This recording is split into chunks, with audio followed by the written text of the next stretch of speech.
შეგიძლიათ თქვათ ამ განმარტების შესახებ, რომ არანაირი რეპრესიები ქვეყანაში არ ხორციელდება? გამარჯობა ანა, მივესალმები TV პირველის მაყურებელს. Რა თქმა უნდა, ეს არის რეპრესიული რეჟიმის მოქმედებების გამოხატულება სხვადასხვა მიმართულებით. ეს იქნება რეპრესიული კანონმდებლობის მიღების კუთხით თუ ჯარიმების დაკისრების კუთხით, სისხლის სამართლებრივი პასუხისმგებლობის დაკისრების, ადმინისტრაციული სამართლებრივი პასუხისმგებლობის დაკისრების თუ მოქალაქეების ცემის კუთხით. ეს იყო ზუსტად 2011-12 წლებში, ეს ზუსტად პარალელს ვავლებდი ზუსტად ფონდების წინააღმდეგ წარმოებული საქმე, მათ შორის მაშინაც გამცხადებელი იყო ვიღაც უცნობი ადამიანი, რომელიც ასეთი ტიპის ფონდების წინააღმდეგ პროკურატურას როგორც ინსტრუმენტს იყენებდა. აქ სამართლებრივი პროცესთან და სამართლიანობასთან და ობიექტურ გამოძიებასთან და რაღაცის გამჭვირვალობასთან დაკავშირებით ხო არ არის საუბარი. ეს ღონისძიება თავიდან ბოლომდე დაგეგმილია პარტიულ ოფისში, თავიდან ბოლომდე, მათ შორის კანონმდებლობის გამკაცრების კუთხით და აი ბოლო 6 თვეს ჩვენ თუ გადავავლებთ თვალს, ყველამ კარგად დავინახავთ. არც ერთი მოძალადე 400 თუ 500 ადამიანი არის დარბეული ძალადობრივად, არც ერთი ამ ადამიანზე მოძალადე სისხლის სამართლებრივი პასუხისმგებაში არათუ მიცემული, დაიდენტიფიცირებულიც კი არ ყავს თავად გამოძიებას და თქვენ კარგად ხედავდით, რომ თავად ჟურნალისტები აიდენტიფიცირებდით ამ მოძალადეებს, მაგრამ ამის მიუხედავად არც ერთი ადამიანი დაჯილი არ არის. რეპრესიის ერთი გამოხატულება ეს. მეორე გამოხატულება 5000 ლარიანი ჯარიმები ადამიანებს, რომლებიც საარსებო მინიმუმიც კი არა აქვთ, ყოველთვიური შემოსავალი და არსებობისთვის იბრძვიან და ახალგაზრდა ადამიანისთვის 5000 ლარიანი ჯარიმა და არა მხოლოდ ახალგაზრდისთვის არის სისხლის სამართლებრივი პასუხისმგებლობის დასაწესებელ სასჯელზე მეტი და უფრო მკაცრი, ხო?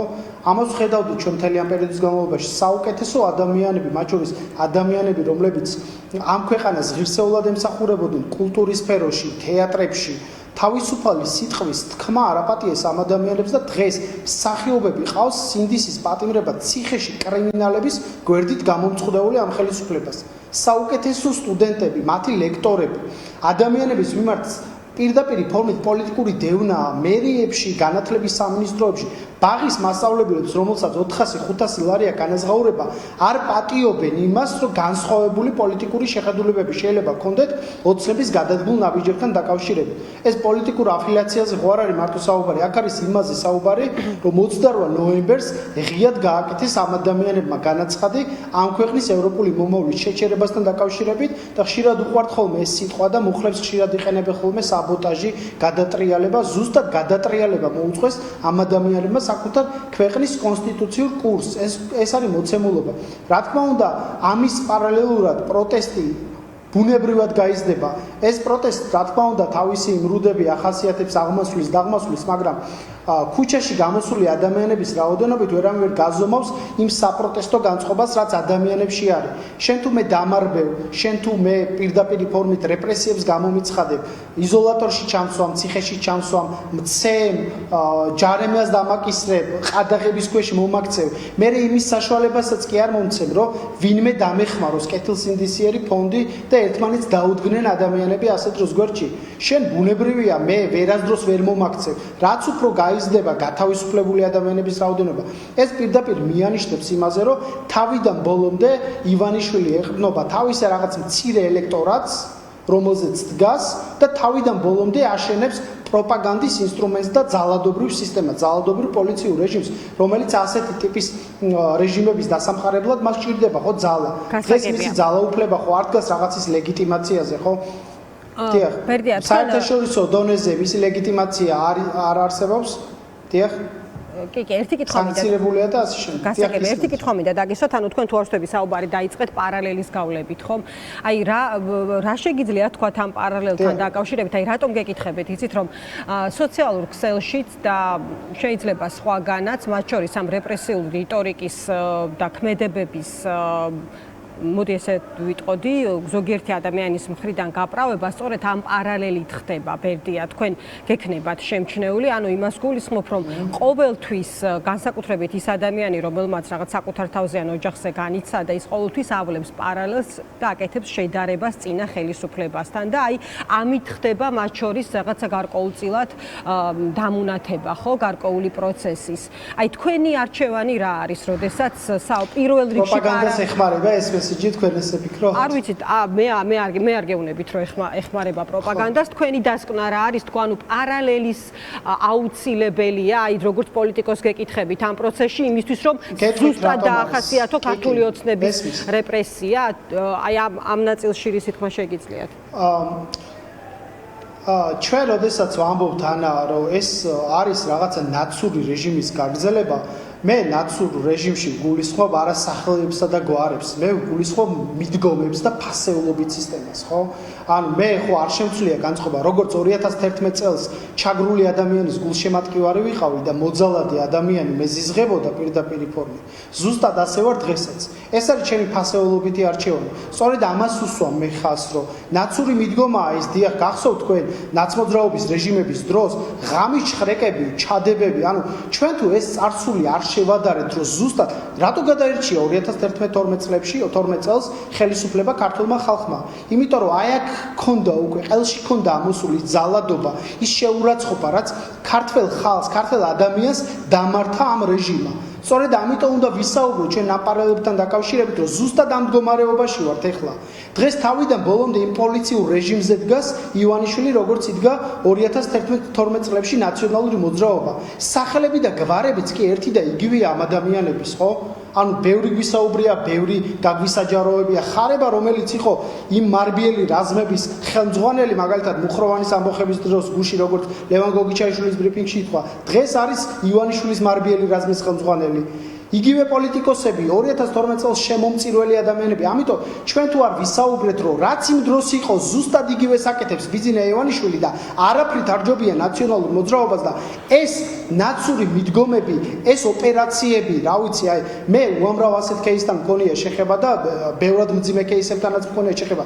ჩვენ თუ მიუხედავად იმისა, რომ მესმის მე ტკივილების გახსენების მომხრე არა ვარ და რაღაცა აი ამ ჭრილობის რაღაცა ხელახლა ჯიჯგუნის როგორც აკეთებს ქართული ოცნება ამ კომისიით და რაღაც ნახევრად სიმართლეს რო ასაღებს, მაგრამ ჩვენ უნდა ვუთხრათ მოსახლეობას, რომ თქვენ როგორც 2012 წელს გადაირჩიეთ ნაციონალურ მოძრაობას, ზუსტად ასეა გადასარჩევი ბიძინა ივანიშვილი. ბიძინა ივანიშვილი არაფრით არ ჯობია დღეს ნაციონალურ მოძრაობას და ეს მიდგომები, აი ადამიანებთან შევარდნა, ორსულების დაწიოკება, ფონდების დაყადაღება, ადამიანების ქონების ჩამორთმევა, რეპრესიული პატიმრობა, ადმინისტრაციული, სისხლისამართლებრივი პატიმრობა, პოლიტიკური პატიმრები ამ ქვეყანაში. მოდით რა დავასრულოთ ერთხელ და სამუდამოდ და ეს 20 წლიანი ციკლი როგორმე მოვაშოროთ ამ ქვეყანას უბედურების. რა თქმა უნდა, იყო პოზიტიური ნაბიჯები ყველა ხელისუფლების დროს.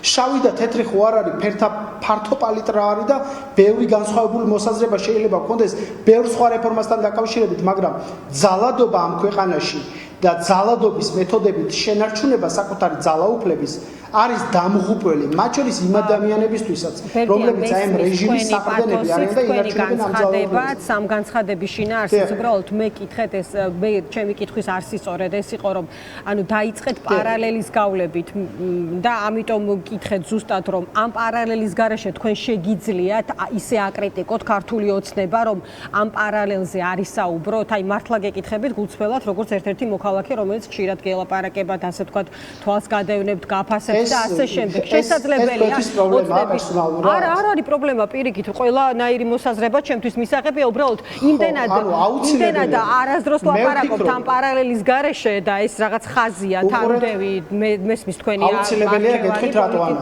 უბრალოდ ადამიანურად გეკითხები, როგორც მოქალაქე, თუ შეგიძლია ილაპარაკო ამ პარალელის გარეშე. არა, ადამიანურად გეუბნებით მეც, რომ აუცილებელია ესეთი პარალელების გავლება, იმიტომ რომ პროპაგანდა დღეს დგას რაზე. ეს ადამიანები ტელევიზორიდან როგორ საუბრებიან, ქუჩაშიც რო დადიან ეს ოცნების აგიტატორები და ასე შემდეგ, ადამიანებს ესაუბრებიან რას?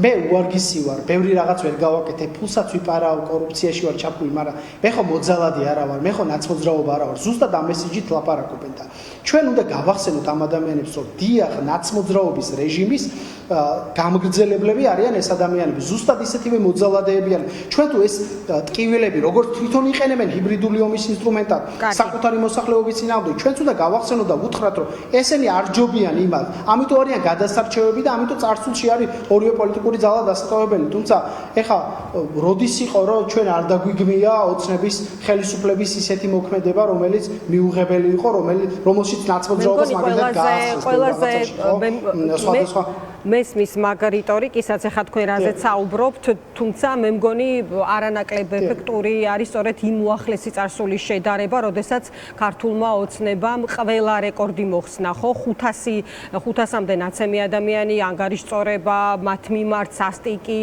ამაზე შესაბამისი გამოხმაურებები, გამოუძიებელი საქმეები, არანაირი ანგარიშწორება, მოკლედ უახლოესეთ პერიოდშიც არის ისეთი ფაქტები, სადაც თვითრეკორდების მოხსნა ხდებოდა სწორედ ოცნების ხელისუფლების მხრიდან, თქო, ამას გეუბნებით როგორც ერთ-ერთი მოქალაქე, ჟურნალისტი და გნებავთ ამ პროცესების, ასე თქვა, თვალის მათევნებელი ადამიანი უბრალოდ.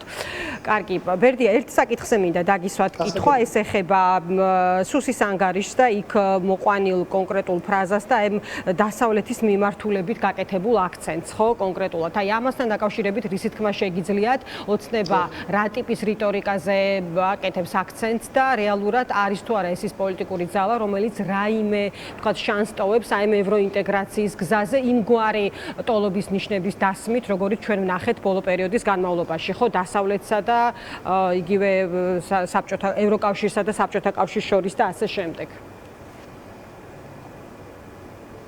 დიახ, ანა, ეს სუსის ანგარიში თქვენ რო შეხედოთ, ფაქტობრივად ეს არის ოცნების პროპაგანდული დოკუმენტი, რომელიც შემოგთავაზეს.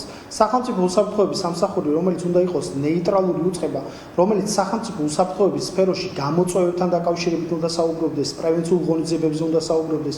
ჩვენ არ უნდა დაგვაუწყდეს, რომ ვართ ოკუპირებული ქვეყანა და რუსულ საფრთხეებზე, მათ შორის ჰიბრიდულ საფრთხეებზე უნდა საუბრობდეს. უფრო მეტ ნაწილს უთმობს იმას, რომ თითქოს რაღაცა დეზინფორმაციული კამპანია მოედინება დასავლეთიდან, რაღაცა დასავლეთის ქვეყნები და ევროკავშირი თურმე აქ რაღაცა ხელისუფლების ცვლილების პროცესს უჭერენ მხარს, წარმოუდგენელია სახელმწიფო უსაფრთხოების სამსახური, რომელიც აი გლობალური და რეგიონული კონტექსტით გათვალისწინებით, მაშინ როდესაც მართლაც მსოფლიოში უსაფრთხოების პოლიტიკის მიმართულებით ბევრი რამ იცვლება და ჩვენ რეგიონული გამოწვევები განსაკუთრებით გვაქვს, იმიტომ რომ რუსეთი მეზობლად მდებარეობს და ოკუპირებული ტერიტორია ვარ და პირდაპირ ანარეკლი არის, მათ შორის შავი ზღვის ტერიტორიაზე, შავი ზღვის რეგიონში მიმდინარე ომი, მათ შორის ანარეკლს პოვებს ამ ქვეყანაში, აი ამ საფრთხეებზე რომ საუბრობდებს იმის ნაცვლად, რაღაცა საუბრობს გადატრიალებაზე, უცხოურ ფულზე, ევროკავშირის როლზე, დეზინფორმაციაზე და არც ერთი სიტყვა რამდენიმე თავის გარდა, რომელიც ოკუპირებულ ტერიტორიებს ეხება, რუსულ საფრთხეებზე არ უსაუბრია ხო ამ დოკუმენტში, ხო? როგორ შეიძლება ამ დოკუმენტში საპირწონედ იდგეს ევროკავშირი და რუსული საფრთხეები და დასავლეთიდან მომდინარე საფრთხეები, ხო? ეს არის ფუნდამენტური პრობლემა. მე არ ვიცი ხა ეს ანგარიში დახვდა ოხანაშვილს და გამოაქვეყნა, თუმცა მისი ნებასურვილის გარეშე რო ვერ გამოქვეყნდებოდა ფაქტია, ხო? სახელმწიფო უსაფრთხოების სამსახურის ეს ანგარიში ანახებს ერთადერთ რამეს, რომ სახელმწიფო უსაფრთხოების სამსახური არ არის ნეიტრალური უწყება, პირდაპირ ფორმით ჩართულია პოლიტიკაში, ქართული ოცნების სასარგებლოდ და არის პროპაგანდისტული ინსტრუმენტი. გარდა იმისა, რომ არჩევნებში იყენებენ ინსტრუმენტად ადამიანების ხმების მოსაპოვებლად, ადამიანების ზემოქმედების განხორციელების კუთხით, ის ასევე როგორც ჰიბრიდული ინსტრუმენტი საკუთარი მოქალაქეების წინააღმდეგ გამოიყენება ესეთი პროპაგანდისტული ანგარიშების გამოქვეყნების სახით, რომლითაც ადამიანებზე ზემოქმედებას ახორციელებს. დიდი მადლობა ბერდია. დაგემშვიდობები. ბერდია სიჭინავა საუბრობდა დღის ამბების პირდაპირ ეთერში. ჩვენ რეკლამაზე უნდა გავიდეთ და